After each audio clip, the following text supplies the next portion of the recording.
You wake up tired, not the kind of tired that comes from too little sleep or too much work, but a deeper exhaustion that sits in your bones. It is the tiredness that comes from seeing, from understanding, from watching the world operate according to patterns that everyone else seems perfectly content to ignore. You notice the small cruelties that others call politeness. You see the manipulation dressed up as care. You recognize the scripts people perform, without ever questioning whether the words mean anything at all. And the worst part, the part that makes you wonder if something is fundamentally wrong with you, is that you cannot unsee it. You cannot turn off this awareness. You have tried.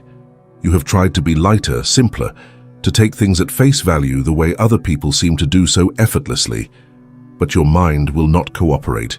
It continues to analyze, to question, to notice the gap between what people say and what they mean, between the stories we tell about the world and the reality of how it actually functions. And this noticing, this constant seeing, it exhausts you in ways you struggle to articulate to anyone who has not experienced it themselves. What you are experiencing has a philosophical lineage that runs deep through human thought, though it is rarely named in the way it deserves to be named. Hannah Arendt, in her examination of what it means to think, to truly engage with the world through contemplation rather than simply moving through it, understood something essential about the burden of consciousness. She distinguished between two fundamental modes of human existence: the vita activa, the life of action, of doing, of engaging with the world through work and labor and the building of things, and the vita contemplativa, the life of the mind, of thinking, of withdrawing from the immediacy of action to examine what things mean. Most people live primarily in the first realm. They act, they respond, they move through their days following established patterns without pausing to question the foundation of those patterns. But some people, perhaps through temperament or through some series of experiences that force them into deeper examination, find themselves pulled repeatedly into the second realm. They think about what they are doing while they are doing it. They question the assumptions underneath the assumptions. They see the machinery of social life even as they participate in it. And this double consciousness, this simultaneous participation and observation, creates a particular kind of fatigue that others who do not share it struggle to comprehend. The exhaustion you feel is not weakness.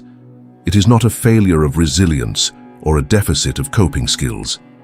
It is the natural consequence of maintaining a level of awareness that human beings are not evolutionarily designed to sustain continuously.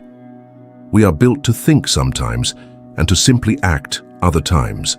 We are built to question occasionally and to rely on habit and social consensus most of the time. But when you see too clearly, when you understand the mechanisms underneath the surface, you lose access to the protective buffer of naivety that allows most people to move through the world without constant friction. You see your colleague performing friendliness, and you cannot simply receive it as friendliness. You recognize the strategic calculation underneath. You see the social gathering, and you cannot just enjoy it. You notice who gets centered and who gets marginalized, who speaks and who goes silent. The 1,000 tiny negotiations of status and belonging that everyone else seems to navigate unconsciously. You watch political discourse, and you see not just disagreement but the wholesale abandonment of shared reality, the way language gets weaponized, the manner in which people can speak words that mean nothing while believing they are engaged in meaningful communication. And all of this seeing, all of this understanding, it requires energy. It requires constant processing. It creates a state of perpetual low-grade stress because you are always translating, always aware of the gap between appearance and reality, always holding multiple contradictory truths at once. Arendt wrote about the banality of evil, the way great harm can be perpetrated not by monsters, but by ordinary people who simply do not think, who do not pause to examine what they are doing, who follow orders and social norms without questioning where those orders lead. What she described was a kind of thoughtlessness, a failure to engage in the internal dialogue that constitutes genuine thinking. Most people exist in a state much closer to this thoughtlessness than they would be comfortable admitting. Not because they are evil or stupid, but because thinking, real thinking, is difficult and uncomfortable. It requires you to question your own certainties. It demands that you hold space for ambiguity. It means you cannot simply accept the ready-made explanations. that culture provides for why things are the way they are. And so most people, reasonably enough from their own perspective, choose not to think too deeply. They accept the stories, they follow the scripts, they participate in the social reality as it is presented to them. But you cannot do this. Your mind will not allow it. And so you are constantly engaged in what Arendt called thinking, this internal conversation with yourself, examining and questioning and trying to understand. And it is this constant engagement that depletes you. If this resonates with what you have been living through, if you recognize yourself in this description of seeing too much and being unable to unsee it, consider subscribing to this channel. I create content for people who think deeply, who question constantly, who cannot accept easy answers. We explore these territories together every week. There is a particular loneliness that accompanies this kind of understanding. When you see patterns that others do not see, when you recognize dynamics that everyone else treats as invisible or natural, you face a difficult choice. You can speak what you observe and risk being seen as negative, cynical, difficult, too intense. Or you can remain silent and feel increasingly disconnected from the people around you. Most people who experience this exhaustion oscillate between these two options. Sometimes you try to share what you see. You point out the contradiction, the manipulation, the unexamined assumption, and people react with confusion or defensiveness or accusation. Why do you have to make everything so complicated? Why can you not just enjoy things? Why do you always have to analyze everything? These questions, delivered sometimes with frustration and sometimes with what passes for concern, communicate a clear message. Your way of seeing is not welcome. It disturbs the social peace. It introduces friction into interactions that others prefer to keep smooth, and so you learn to self-censor. You learn to keep your observations to yourself. You nod along when people say things you know to be untrue. You participate in conversations where everyone agrees to pretend that the obvious contradictions do not exist. And this performance of normalcy, this constant editing of your authentic responses to fit what is socially acceptable, this too creates exhaustion. The moral dimension of this fatigue deserves particular attention. When you see clearly, you do not just notice abstract patterns. You see injustice, you see cruelty, you see people being harmed by systems that others describe as neutral or natural or inevitable. And you face the question of what to do with this seeing. Arendt understood that genuine thinking, the kind of internal dialogue that examines rather than simply accepts, almost inevitably leads to an encounter with moral questions. When you think about what you are doing, about what the social systems you participate in are doing, you must confront whether these things are right, whether they are just, whether they cause harm. And once you see the harm, once you understand the injustice, you cannot simply unknow it. You are left with the burden of this knowledge and the question of your complicity. You go to your job and you see how the organization operates in ways that damage people, that extract value from workers while denying them dignity, that prioritizes profit over human well-being. And you know this. You see it clearly. But you also need to pay your rent. You need health insurance. You need the stability that employment provides. And so you continue participating in something you recognize as harmful. This creates what we might call moral injury, a wound that comes not from a single traumatic event, but from the ongoing necessity of compromising your values in order to survive in the world as it is currently organized. And this injury, this constant friction between what you see as right and what you must do to function in the world, it grinds you down day after day. Other people do not seem to experience this friction with the same intensity. They work the same jobs, participate in the same systems, and they appear unburdened. Why? Not because they are morally inferior, not because they do not care, but because they do not see the machinery the way you see it, or perhaps more accurately, they have developed the capacity to see and not see simultaneously, to know something intellectually while not allowing that knowledge to touch them emotionally, to maintain a protective distance between their understanding and their felt experience. This is an adaptive skill. It allows people to function in a world structured by forces they cannot individually change. But it is a skill that requires a certain kind of self-division, a willingness to not think too deeply about the implications of one's own actions. And your problem, if we can call it that, is that you have not mastered this skill. You cannot create that protective distance. The things you see, they land, they affect you, they create an internal discord that will not resolve. I want to pause here and ask you something directly. If you have been carrying this alone, if you have never fully articulated to another person what it is like to be exhausted by your own clarity, I want you to know that speaking it, even just in a comment, changes something. It breaks the isolation slightly. So let me ask, when did you first realize that seeing clearly would become a burden rather than a gift? When did you understand that other people were not experiencing this same friction? Share in the comments below, not for me, though I do read everyone, but for the person who will read your words and feel less alone.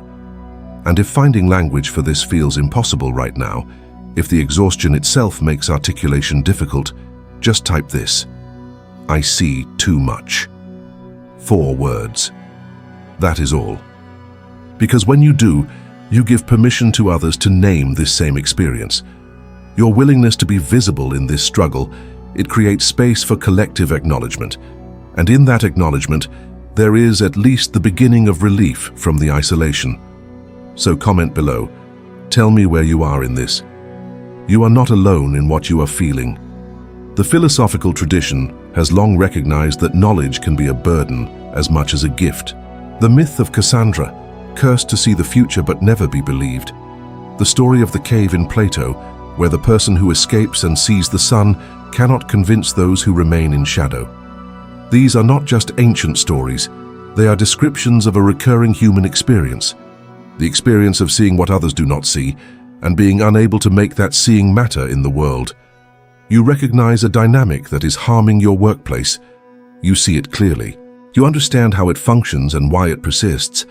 But when you try to address it, you encounter either blank incomprehension or active resistance. People are invested in not seeing what you see. The seeing would require them to change. It would disrupt their comfort. It would demand moral action. And so they defend their right to not see, and they position you as the problem for making them uncomfortable. This is maddening, not because you need to be right, not because you require validation, but because the thing you see is real and continues to cause harm, regardless of whether others acknowledge it. And you are left holding this knowledge alone, watching the harm continue, feeling powerless to stop it, and slowly being depleted by the sheer weight of caring about something no one else seems willing to address. There is also the exhaustion that comes from pattern recognition itself, separate from the moral dimension. When you have seen a dynamic repeat enough times, when you understand the predictable ways that situations unfold, you lose the element of surprise that can make experience feel fresh. Someone begins a sentence, and you already know where it will end. A situation starts to develop, and you see exactly how it will play out. A person enters your life, and within a few interactions, you have mapped their essential patterns of relating. This foreknowledge, this capacity to see the shape of things before they fully manifest, it creates a feeling of being trapped in repetition. Nothing is new because you recognize all of it. The world becomes exhaustingly predictable. And yet you still have to live through it. You still have to have the conversation whose conclusion you already know. You still have to watch the situation unfold the way you knew it would. You still have to engage with the person whose patterns you have already fully comprehended. This is different from the cynicism that people often accuse you of harboring. Cynicism is a defensive posture, a way of protecting yourself from disappointment by assuming the worst. What you experience is not cynicism. It is recognition. It is seeing the same structures repeat, and it drains you because there is no novelty, no surprise, no possibility of being delighted by an unexpected turn. Arendt made a distinction that bears directly on this experience. She wrote about the difference between truth and meaning. Truth is factual. The sky is blue. Water boils at a certain temperature. These are truths that can be verified, demonstrated, proven.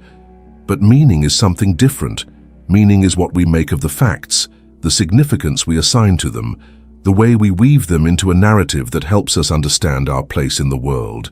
And here is what matters for your experience. Truth can be seen by anyone willing to look. The facts are there. The patterns are observable. The contradictions are evident. But meaning requires a kind of collective agreement. It requires that people come together to decide what the facts mean, to create shared stories that give shape to experience. And when you see truths that others refuse to see, or when you interpret the meaning of shared truths differently from the dominant narrative, you are shut out of this collective meaning-making process. You stand outside. You see what you see. But your seeing does not become part of the shared story, and humans are fundamentally social creatures who need to exist in a world of shared meaning. When your truth cannot find a home in the collective understanding, when the meanings you derive from your observations are rejected or ignored, you experience a kind of existential homelessness. You have no interpretive community. You are making sense of the world alone. And this isolation at the level of meaning, this inability to find others who see what you see and interpret it the way you interpret it, this creates a loneliness that goes beyond simple social isolation. The question arises inevitably, is it worth it? This seeing, this understanding, this clarity that costs so much. Would you be happier if you could simply stop thinking so deeply, stop noticing so much, stop carrying this burden of awareness? And here we encounter one of the genuine paradoxes of consciousness. Most people who experience this exhaustion have wished at some point that they could turn it off, that they could be simpler, lighter, less aware.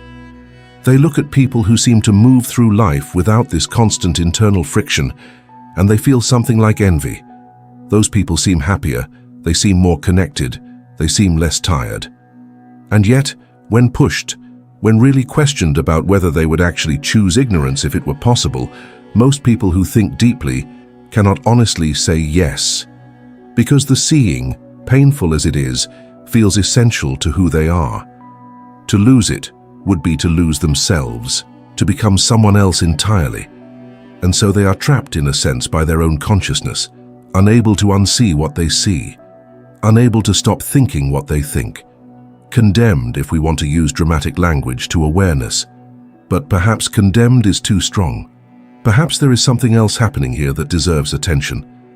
Arendt wrote about natality, about the human capacity for beginning, for initiating something new into the world. Every human being, simply by virtue of being born, represents the possibility of something that has never existed before. A new perspective, a new way of being, a new interpretation of what it means to be human. And when you see what others do not see, when you think in ways that diverge from the dominant patterns, you are exercising this capacity for natality. You are introducing something new into the collective consciousness, even if that collective consciousness resists or rejects it. The exhaustion you feel is not just depletion. It is also perhaps the fatigue that comes from being a pioneer in consciousness, from mapping territory that others have not yet entered, from holding a way of seeing that the culture is not yet ready to integrate. This does not make the exhaustion less real, it does not diminish your fatigue, but it reframes it slightly. You are not tired because you are broken. You are tired because you are at the edge of what consciousness can currently hold in your cultural context, and being at that edge is inherently more demanding than being comfortably situated in the center. The people who understand the world too well, who see too clearly, who think too deeply. They serve a function in the larger ecology of human consciousness, even when that function is unrecognized and unrewarded. They are the ones who notice when the collective story is no longer mapping accurately onto reality. They are the ones who see the cracks in the foundation before the building collapses. They are the ones who register the early warning signs of systems breaking down. This is not a comfortable role. It is often a lonely role. It is almost always a tiring role, but it is a necessary role. Because societies, like individuals, can become thoughtless. They can continue running on autopilot long after the original reasons for their patterns have ceased to apply. They can maintain structures that are causing harm simply because no one pauses to examine whether those structures still serve any useful purpose. And the people who do pause, who do examine, who do notice the gap between the official story and the lived reality, they are the ones who make change possible. Not because they individually have the power to change things, though sometimes they do, but because they keep the questions alive. They refuse to let the contradictions be swept under the rug. They insist, through their very existence and their continued seeing, that something is not right here. Something needs attention. Something must change. What makes this especially difficult in the current historical moment is that we live in a time of what we might call aggressive thoughtlessness. Not just the absence of thinking, which is normal and perhaps even necessary for humans to not be overwhelmed, but an active resistance to thinking, a defensiveness about not having to examine one's assumptions, a cultural valorization of staying in one's comfort zone and not questioning the stories one has been given. People protect their right to not think with remarkable ferocity. They frame requests to examine something more deeply as attacks. They treat discomfort as evidence of wrongdoing, as if making someone uncomfortable is itself a moral violation. And in this environment, the person who sees clearly, who understands deeply, who continues to notice what others work hard to ignore, becomes a figure of threat. Not because of what they might do, but because their very existence, their continued seeing, challenges the collective agreement to not look too closely at anything. You become inconvenient. Your presence introduces friction into social interactions that others would prefer to keep frictionless, and so you are subtly, or sometimes not so subtly, pushed to the margins. This marginalization, this social consequence for thinking, for seeing, for understanding, it adds another layer to the exhaustion you already carry. If you have made it this far, if this exploration of consciousness and its burdens speaks to something you have been living but have not had language for, I want to offer you an invitation. Not because you need another thing to follow or another channel in your feed, but because walking this path of understanding, of thinking deeply about the human condition, it helps to have companions, people who will not promise you that it gets easier or offer you 5 steps to stop being exhausted, but who will sit with you in the complexity, who will examine these questions alongside you, who will treat your experience with the seriousness it deserves. That is what I try to create here, a space for people who think deeply, who see clearly, who carry the burden of understanding, to explore what that means and how to live with it. If that resonates, if you want to continue this conversation, subscribe to this channel. Hit the notification bell if you want to be told when new explorations go live. And in the comments, I want to hear from you. What has been the cost of your clarity? What have you had to give up in order to maintain your capacity to see? Your reflections, your experiences, they add depth to these conversations in ways that I cannot predict or manufacture. So share what this brought up for you. Let us build something together here, a community of people who refuse the easy answers and insist on examining what is real. There is no resolution to this condition of seeing too much, understanding too well, thinking too deeply. This is not a problem to be solved. It is a reality to be lived, and perhaps the first step in living it with slightly less friction is to stop treating it as a personal failing, to stop asking what is wrong with you, that you cannot just relax and enjoy things the way other people seem to stop pathologizing your own consciousness. Because nothing is wrong with you. You are not broken.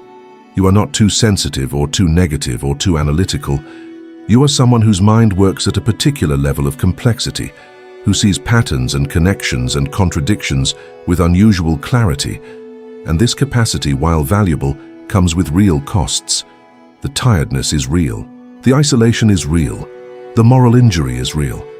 And acknowledging that these costs are real, that they are not something you are imagining or making too much of, this acknowledgement itself can provide a small measure of relief. You are not inventing your exhaustion.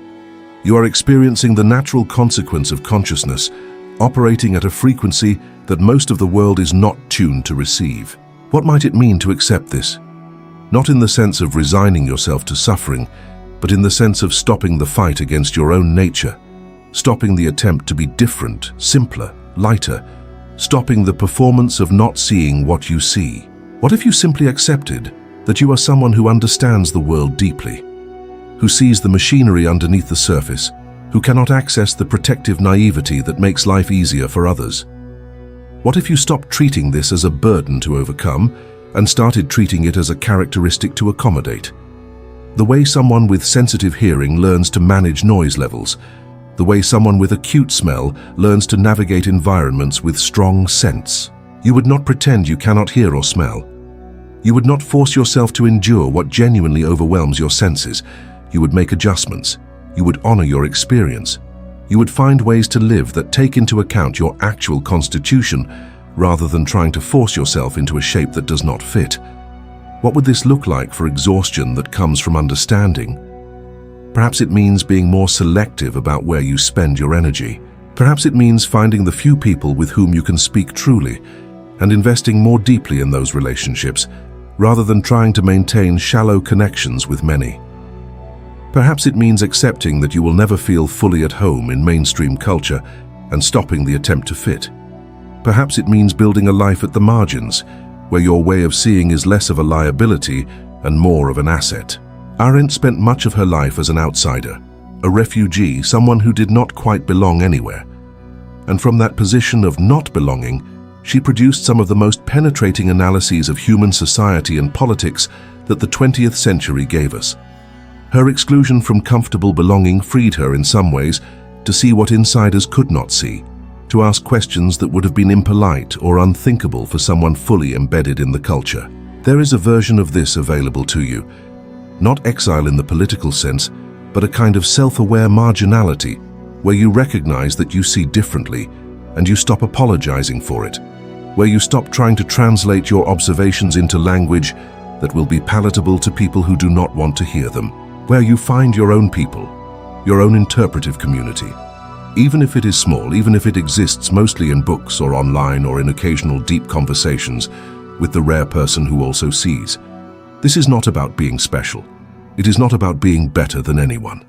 It is simply about accepting the reality of your own consciousness and making choices that honor that reality rather than fighting it. The exhaustion that comes from understanding the world too well, it does not go away. This is important to understand. You will not wake up one day suddenly able to not notice what you notice, to not think what you think, to not see what you see. The patterns remain visible once you have seen them. The contradictions remain evident once you have noticed them. The gap between the story and the reality remains unbridgeable once you have recognized it exists. But what can shift is your relationship to this seeing, the degree to which you treat it as a problem to fix versus a reality to accommodate. The amount of energy you spend fighting your own nature versus accepting it and building a life that makes sense given who you actually are. The extent to which you isolate yourself in shame for being different versus seeking out others who share your frequency. None of this makes the seeing less tiring, but it might make the tiredness feel less like evidence of your failure and more like the natural cost of consciousness. And in that reframing, there is at least the possibility of carrying it with slightly less suffering than before. This is the best I can offer. Not a solution, but a reframing. Not an escape from the burden, but perhaps a more graceful way of carrying it.